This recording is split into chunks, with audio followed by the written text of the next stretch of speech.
از شاعرانی امروزه من فرزانه، طالبی آذرخش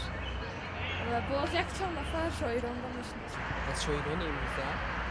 همین حاضر در قید حیات هستم بلوخزار صفی باز بلوخزار صفی و باز هستم یک چند شاعران که همین گفته مقصد همین بلوخزار صفی بیشتر همین شاعران امروزه میرزا فیضانی باز باز اصلا در برابر آن شاعران دیگر بلوخزار صفی و شاعره اینجور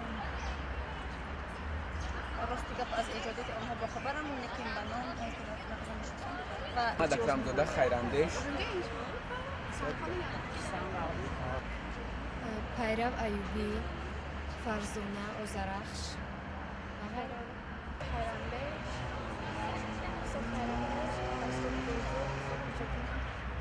باز کدام شاعره بلوخزار صفی و بیرون که جو اسکر حکی